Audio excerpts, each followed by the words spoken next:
Next topic వచ్చేసి అణుశక్తి రంగంలోకి private కంపెనీలకు విదేశీ కంపెనీలకు రప్పించడానికి వీలుగా శాంతి 2025 బిల్లును లోక్సభలో ప్రవేశపెట్టారు. దీనిపై ప్రతిపక్షాలు చాలా అభ్యంతరాలు వ్యక్తం చేస్తూ ఉన్నాయి.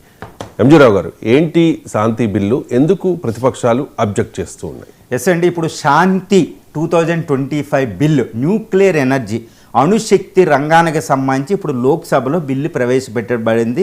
లోక్సభలో ఇది వేడివేడిగా దీనిపై చర్చ జరుగుతుంది. చాలా ముఖ్యమైన చట్టం అన్నమాట ఇది. వింటర్ సెషన్ శీతాకాల సమావేశంలో శాంతి బిల్లు చూస్తే శాంతి 2025 అని ఉంది. శాంతి అంటే sustainable and harnessing of the nuclear energy for transforming India భారతదేశ పరిణామానికి అంటే అద్భుతమైన గ్రోత్ వృద్ధి పదానికి ఈ యొక్క అణుశక్తిని సక్రమంగా ఉపయోగించుకోవడం టెక్నాలజీని అనుకుంటే ఈ బిల్లు ప్రవేశపెట్టడం జరిగింది. గుర్తుపెట్టుకోవాలి, ఈ శాంతి 2025 అణుశక్తి రంగానికి సంబంధించిన న్యూక్లియర్ ఎనర్జీ యాక్ట్ అనేది భారతదేశంలో ఒక పెద్ద ఊపికి తీసుకురాబోతుంది. ఏ విధంగా అంటే 1962లో నెహ్రూ గారి మొట్టమొదటి ప్రధాని, ఇప్పుడు అర్థమైపోతుంది నెహ్రూ అనగానే ఒక చట్టం, నెహ్రూ చట్టం పోతుంది, గాల్లో కలిసిపోతుంది. అదేంటంటే 1962లో అప్పటి నెహ్రూ ప్రభుత్వం భారతదేశం మొట్టమొదటి ఇండిపెండెన్స్ వచ్చిన తర్వాత మొట్టమొదటి చట్టం, అది కూడా ఇండియా జాతీయ అణు పితామహుడైన హోమీజే బాబా ఆధ్వర్యంలో రూపొందించబడిన గొప్ప చట్టం ఏంటంటే అణుశక్తి చట్టం అనేది వచ్చింది. న్యూక్లియర్ ఎనర్జీ యాక్ట్ అనేది ఒకటి వచ్చిందనమాట. ఆ యాక్ట్ని ఇప్పుడు పూర్తిగా దాని స్వరూపాన్ని మార్చబోతున్నారు. నెంబర్ 1. తర్వాత 2010లో మనకి CLND అనే ఒక యాక్ట్ వచ్చిందనమాట. Civil liabilities and damage of the atomic energy అని, ఆటమిక్ ఎనర్జీ రియాక్టర్లో damage of atomic energy act అనేది ఒకటి వచ్చింది 2010లో. ఈ యాక్ట్ ఏంటంటే పౌర భద్రతకు సంబంధించి కొన్ని నిబంధనలు వాళ్ళకి ఒక మ్యాండేటరీ రూల్స్ పెట్టడం జరిగిందనమాట, నియమాలు. ఇప్పుడు అది దాని నుంచి మినహాయింపులు ఇస్తున్నారు ఇప్పుడు కొత్తగా పెట్టిన శాంతి చట్టం, శాంతి బిల్లులో. మరి శాంతి బిల్లు ఏమిస్తుంది అంటే 100%, చాలా ముఖ్యంగా చూడాలి, 100% న్యూక్లియర్ ఎనర్జీలోకి 100% ప్రైవేటు పెట్టుబడులు రావచ్చు. ప్రైవేటు కంపెనీలు అంటే ఇండియా కంపెనీలే కాదండి, ఇండియా కంపెనీలు జాయింట్ వెంచర్లో ఫారిన్ కంపెనీలు ఒకటే.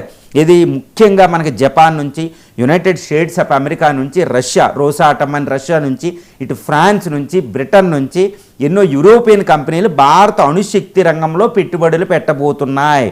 దాంతోపాటు ఇండియాలో టాటా పవర్ అని ఇప్పుడు అదానీ కొత్తగా వస్తున్నారు. అదానీ గత నవంబర్లో ప్రకటించారు, నేను అణుశక్తి రంగంలోకి అదానీ కంపెనీ వస్తుంది అని. అందుకే ప్రతిపక్షాలు అంటున్నాయి అనమాట, అదానీ నవంబర్లో అణుశక్తి రంగంలోకి వస్తాడు అనేటప్పటికే ఇండియా న్యూక్లియర్ చట్టాన్ని ఆయనకు అనుకూలంగా మార్చేశారని ప్రతిపక్షాలు, ముఖ్యంగా మనీష్ తివారీ లోక్సభలో మాట్లాడడంలో మనం చూస్తూ ఉంటాం. అంటే అదానీ ఏ రంగానికి వస్తే ఆ రంగాన్ని పూర్తిగా ఆయనకు అనుకూలంగా మార్చేయడం అని ప్రతిపక్షాలు విమర్శిస్తున్నాయి. మరి భారత ప్రభుత్వం ఈ అణుశక్తి రంగంలోకి 100% ప్రైవేటు పెట్టుబడులు రప్పించి అణుశక్తి రంగానికి అభివృద్ధికి తోడ్పడుతుందా అంటే చాలా జాగ్రత్తగా కొన్ని విషయాలు పరిశీలించాలి. As far as India's nuclear energy sector is concern, ఒకటి గుర్తుపెట్టుకోవాలి, భారత అణుశక్తి రంగానికి సంబంధించి భారతదేశం అప్సరా అని, తర్వాత బార్క్లో మొట్టమొదటి అణు రియాక్టర్లు నిర్మించి అణుశక్తిని అప్పటి నుంచి చేస్తుంది. అణుశక్తి అంటే కేవలం విద్యుత్ శక్తికే కాదండి, ఇప్పుడు ఈ చట్టం కూడా మాట్లాడేది ఏంటంటే వైద్య రంగాల క్యాన్సర్ ట్రీట్మెంట్, కిమోథెరపీ, వీటిల్లోనూ ఏంటంటే లుకేమియా అంటే వైద్య రంగం, అగ్రికల్చరు, ఇండస్ట్రియల్ రంగం, ఈ రంగంలో కూడా అణుశక్తి శాంతియుత ప్రయోజనాలకు ఉపయోగపడుతుంది అనమాట. వీటన్నిటిని నిర్ధారించేవి 1962 చట్టం, 2010 చట్టం.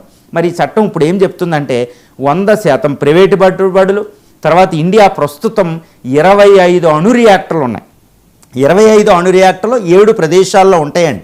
ఇది నరోరా, కైగా, కాకరాఫరో, కుందన్కుళం అని తమిళనాడు, ఇలా 7 ప్రదేశాల్లో ఉంటాయి బార్క్ అని. ఈ ప్రదేశాలు తప్పితే 25 న్యూక్లియర్. కేవలం మనం ఉత్పత్తి చేసే విద్యుత్ కేవలం 8,800 టన్నులు, అంటే 9 గిగావాట్లు. మరి భారతదేశం లక్ష్యంగా పెట్టుకుంది 100 గిగావాట్లు, 1,00,000 మెగావాట్లు. కానీ ఒక్కటి గుర్తుపెట్టుకోవాలి, 2005లోనే అప్పటి మన్మోహన్ ప్రభుత్వం యునైటెడ్ స్టేట్స్ ఆఫ్ అమెరికాతో US ఇండియా న్యూక్లియర్ ట్రీటీ అనేది ఒకటి కుదుర్చుకుంది. దాని ప్రకారం భారతదేశం అణుశక్తి రంగం, ప్రపంచ అణుశక్తి రంగంతో ఏకం చేయబడింది. కానీ అప్పుడు ప్రైవేటు పెట్టుబడులు ఎక్కువ వస్తాయి ఈ అణుశక్తి రంగంలో, కేవలం 70%, 50% అనుమతించేదనమాట. కానీ ప్రైవేటు పెట్టుబడులు 2005 తర్వాత ఇండో యుఎస్ న్యూక్లియర్ ట్రీటీ తర్వాత ఇప్పుడు 2025 వరకు గత 20 సంవత్సరాలుగా భారతదేశంలో ప్రైవేటు పెట్టుబడులు రాలేదు. కాబట్టి మోడీ ప్రభుత్వం ఏం చేస్తుంది, ప్రైవేటు పెట్టుబడులు రాకపోతే కొన్ని $100 బిలియన్ కావాలి. ఇప్పుడు 9,000 మెగావాట్ల నుంచి 1,00,000 మెగావాట్లకి పెంచాలి 2047 అంటే కేవలం 24 సంవత్సరాలు. ఎక్కడి నుంచి వస్తాయి డబ్బులు? ఆ టెక్నాలజీ కావాలి, అంత పెట్టుబడి కావాలి. ఇవి భారతదేశం దగ్గర లేవు, భారత ప్రైవేటు కంపెనీల దగ్గర లేవు. కాబట్టి United States of America, France, ఇటు జపాన్, హిటాచీ లాంటి ఈ కంపెనీలు భారతదేశం రావాలి టెక్నాలజీతోనూ డబ్బులతోనూ. అందుకే ఈ చట్టం చేయబడింది. కానీ ఇక్కడ అత్యంత విపత్కరమైన క్రిటిసిజం, అంటే ఎక్కువ క్రిటిసిజం చేసేది ఏంటంటే ఒక్కటే, ప్రతిపక్షాలు ఏమంటున్నాయంటే ఇది చాలా పరిగణించదగిన విషయం అనమాట. గుర్తుపెట్టుకోవాలి, 1984 డిసెంబర్ 3వ తారీఖు రాత్ర భోపాల్ నగరంలో ఇండస్ట్రియల్ యాక్సిడెంట్ అయ్యి అప్పటికప్పుడు 5,000 మంది దాకా ప్రజలు అప్పుడు నిదట్లోనే చనిపోవడం జరిగింది. తర్వాత దాని పర్యవసానాల ఫలితంగా కొన్ని వేల మంది చనిపోయారనమాట. కప్పు పడిపోయారు ప్రజలు. మిథైల్ ఐసోసైనైడ్ అనే గ్యాస్ రిలీజ్ అయ్యి అది one of the biggest industrial accident in India. ఇప్పుడు వైజాగ్లో ఒక ఇండస్ట్రియల్ యాక్సిడెంట్ అనకాపల్లి దగ్గర మనం చూసాం, తర్వాత హైదరాబాద్లో ఒక కెమికల్ ఫ్యాక్టరీలో చూసాం అనమాట. ఇలాగే న్యూక్లియర్ రియాక్టర్లో చాలా డేంజరస్ జరిగినాయి. భారతదేశం ఇప్పటివరకు ఏంటంటే భారతదేశం నిరోధించగలిగింది. ఇప్పుడు జపాన్లో ఫుకుషియమా 2011లో వచ్చిన యాక్సిడెంట్ చూడాలి, ఎన్ని వేల మంది, 20,000 మంది మరణానికి అక్కడ కారణమైంది సునామీతో కలిపి. తర్వాత 3 మైల్ అండి, అమెరికా కూడా దానికి అతీతం కాదు.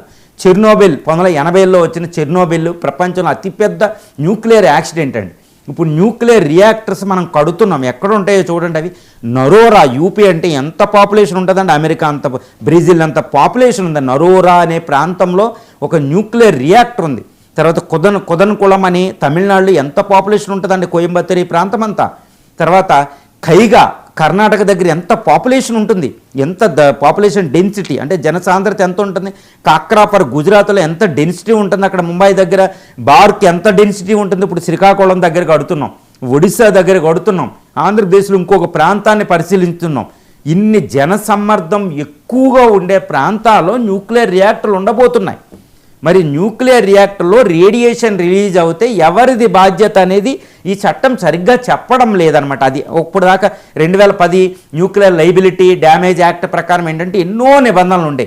1,500 కోట్లు వాళ్ళు డిపాజిట్ చేయాలి, ఎంతటి దానికైనా వాళ్లే బాధ్యులని. ఇప్పుడు ఈ చట్టం ఏంటంటే కొన్ని మినహాయింపులు ఇస్తుంది ప్రైవేటు పెట్టుబడిదారులకి, ఎందుకంటే ఎక్కువ పెట్టుబడులు వస్తారని. ఏంటి, వాళ్ళు 100 నుంచి 3,000 కోట్లు మెగావాట్ల బట్టి, అంటే వాళ్ళ లైబిలిటీ తగ్గిపోతుంది. తర్వాత దాని కారకులు ఎవరో చెప్పేదాకా వాళ్ళు కంపెన్సేషన్ ఇవ్వాల్సిన అవసరం లేదు. అంటే కంపెన్సేషన్కి సంబంధించి ఎన్నో మినహాయింపులు వారికి దొరుకుతున్నాయి. కాబట్టి ఇప్పుడు సైన్స్ మినిస్టర్ చెప్పిన దాని ప్రకారం అక్కడ సేఫ్టీ మెజర్స్ మీద కాంప్రమైజ్ అయినట్టు మనకు కనిపిస్తుంది. అంటే ఏంటి, భారత ప్రజలు రేడియేషన్ గురయ్యే ప్రమాదాలు ఒకటి గుర్తుపెట్టుకోవాలి. ప్రైవేటు పెట్టుబడిదారుల పరిస్థితి ఏంటి, మన గోవాలో ఒక ఫైర్ యాక్సిడెంట్ అవుతే వాళ్ళు వెంటనే థాయిలాండ్ వెళ్ళిపోయారు. ఇప్పుడు ఇండిగో ఫ్లైట్లు ఎవరికీ దొరుకుతలేదు, కానీ వాళ్ళకి ఇండిగో ఫ్లైట్ దొరికినాయి. ఏది గోవా ఈ ఎయిర్పోర్ట్ని, ఇంటర్నేషనల్ ఎయిర్పోర్ట్ నుంచి థాయిలాండ్ వెళ్ళిపోగలిగారు. వాళ్ళు ఎప్పుడైనా తప్పించుకుంటారు. 1984లో భోపాల్ గ్యాస్ దుర్ఘటన జరిగినప్పుడు వాళ్ళు US company union carbide UCC company వెంటనే అమెరికా చెక్కేశారు. ఇప్పుడు దాకా ఇండియా రాలేదు, గుర్తుపెట్టుకోవాలి. ఇప్పుడు దాకా 2008 వరకు వాళ్ళు కంపెన్సేషన్ ఇవ్వలేదు.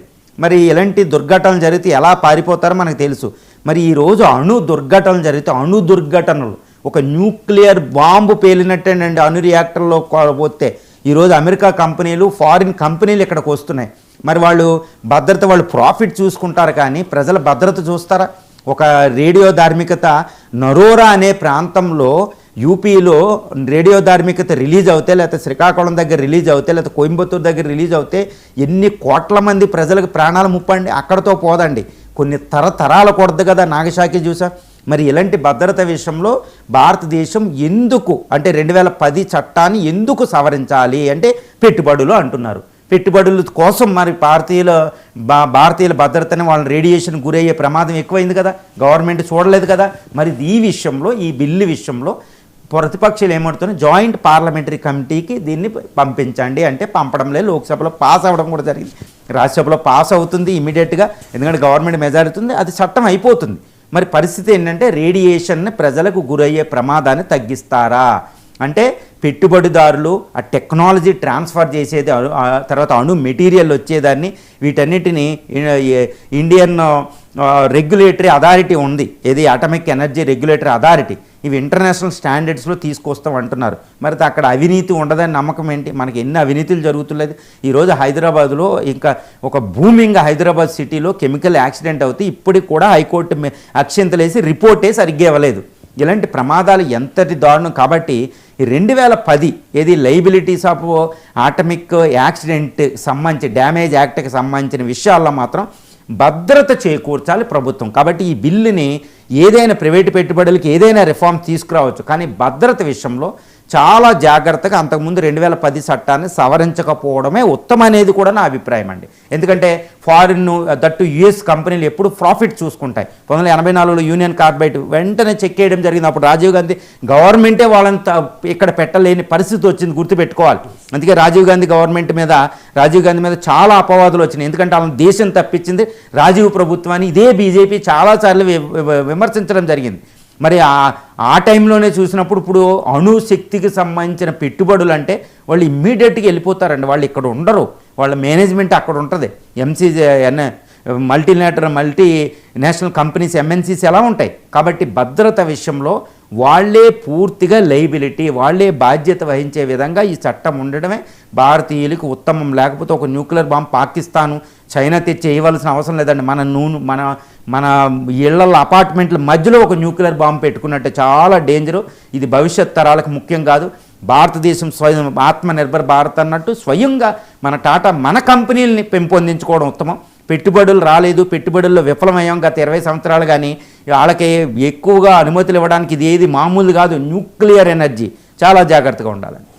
రైట్. ఎంజీరావు గారు, మీరు చెప్తున్నట్టుగా ప్రైవేటు అండ్ విదేశీ కంపెనీలకు అణుశక్తి రంగంలో అవకాశం కల్పించడం, ఈ భద్రత విషయంలో వెసులుబాటు కల్పించడం అంటే ఈ న్యూక్లియర్ రేడియేషన్ విషయంలో ప్రజల భద్రతపై ప్రభుత్వం రాజీ పడుతున్నట్టేనా? ఎస్ అండి. ఇప్పుడు నేను ఒక్కటి చెప్తాను. 1980లో ఒక చెర్నోబిల్ అంటే ఇప్పుడు ప్రస్తుతం ఉక్రెయిన్ యుద్ధం జరుగుతున్న ఉక్రెయిన్లో చెర్నోబిల్ అంటే ప్రపంచంలో అతిపెద్ద న్యూక్లియర్ రియాక్టర్ అప్పుడు యుఎస్ఎస్ఆర్లో ఉండేది. అక్కడ ఒక న్యూక్లియర్ యాక్సిడెంట్ జరిగింది. అంటే అందులో పెట్టే ప్లూటోనియం, యూరేనియం ఆ కూలెంటు సరిపోక అది కరిగిపోయింది అన్నమాట. వెంటనే ఆ న్యూక్లియర్ రేడియేషను కొన్ని వేల కిలోమీటర్ల అవతల, అంటే సుమారు 4000-5000 కిలోమీటర్ల అవతల ఉన్న నార్వే, స్వీడన్లో కూడా వెళ్ళింది. కొన్ని వేల మంది అక్కడికక్కడ చనిపోవడం, దాని యొక్క రేడియేషన్ ఎఫెక్ట్కి ఆ చెర్నోబిల్ ప్రాంతం ఎడారి కింద మారిపోయింది. అక్కడ నిషేధిత ప్రాంతం, అంటే మానవుడు కొన్ని ప్రాంతాలకి నిషేధించబడతాడు. అందులో చెర్నోబిల్ న్యూక్లియర్ రియాక్టర్ ఏరియా ఒకటండి. ఇప్పుడు మనం మర్చిపోకూడదు. అంతటి విపత్తు, అంటే నాగసాకి, హిరోషిమా మీద బాంబు దాడి కంటే తీవ్రమైన ప్రమాదం చెర్నోబిల్లో జరిగింది. అలా ఉంటాయి న్యూక్లియర్ యాక్సిడెంట్లు. అమెరికాలో 3 మైల్ ఐలాండ్ అని ఒక పెద్ద యాక్సిడెంట్ జరిగింది, అది కూడా న్యూక్లియర్ రియాక్టర్కి సంబంధించి. తర్వాత Fukushima, the great Japan technology ఎలా ఉంటుందండి, అలాంటి జపాన్నే తట్టుకోలేకపోయింది ఫుకుషిమా. అదే ప్రకృతి విపత్తో ఏదో 20,000 మందికి మరణాలకు కారణమైంది ఫుకుషిమా. రీసెంట్ అండ్ 2011 అనమాట. ఎంతటి విపత్కర పరిస్థితి. మరి భారతదేశం దీనికి అతీతమా అంటే ఇప్పటికే 25 న్యూక్లియర్ రియాక్టర్లు 7 ప్రాంతాల్లో ఉన్నాయి.